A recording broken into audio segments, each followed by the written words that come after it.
Good morning, everyone. Very good to be here. This is a conference on philanthropy in Asia, in Singapore, and I'm glad that philanthropy in this part of the world is growing, and we see many positive signs. But clearly, there is scope to do much more. If you look at other places with longer traditions of philanthropic giving, like the US, for example, I think we have still some way to go. Look at the great American capitalists of the 19th century, names like Carnegie and Rockefeller.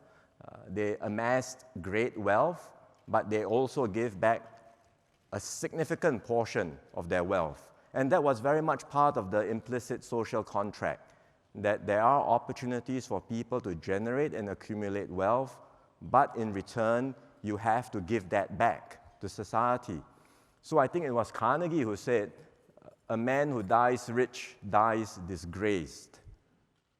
And today's American billionaires have continued that tradition. Bill Gates and Buffett a few years ago started the Giving Pledge. They talked about encouraging fellow billionaires like themselves to give back a majority of their wealth to philanthropic causes.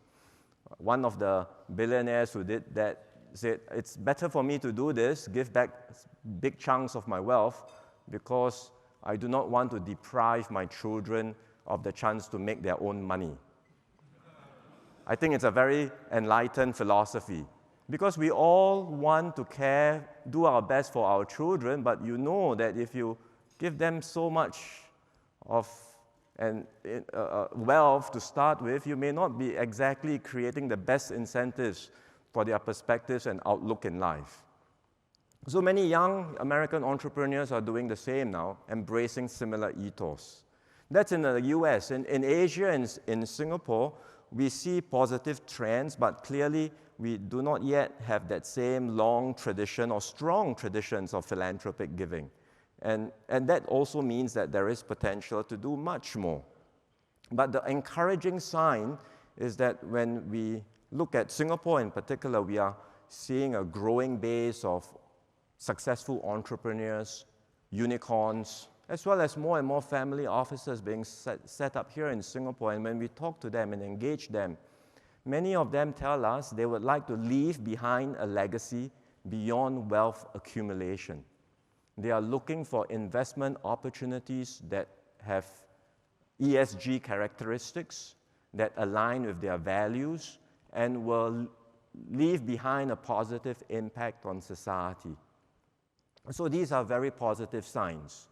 And we would like to encourage them to do more, to set up philanthropic arms and foundations, and deploy a significant part of their wealth, or at least part of their wealth, toward causes that they feel strongly about, and endow charitable foundations that can continue to do good well beyond their lifetimes. And all that is also consistent with our own philosophy and how we want to see Singapore's next bound of development strategies.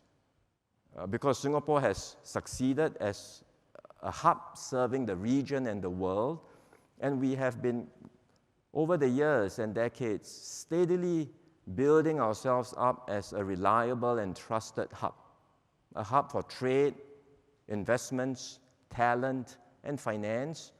But looking ahead, we also see an opportunity for Singapore to be a hub for philanthropy in Asia, where businesses, individuals, family offices can use Singapore as a base to contribute meaningful and impactful solutions toward the pressing issues around the region.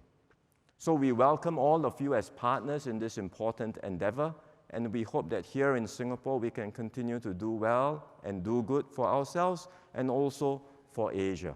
Thank you.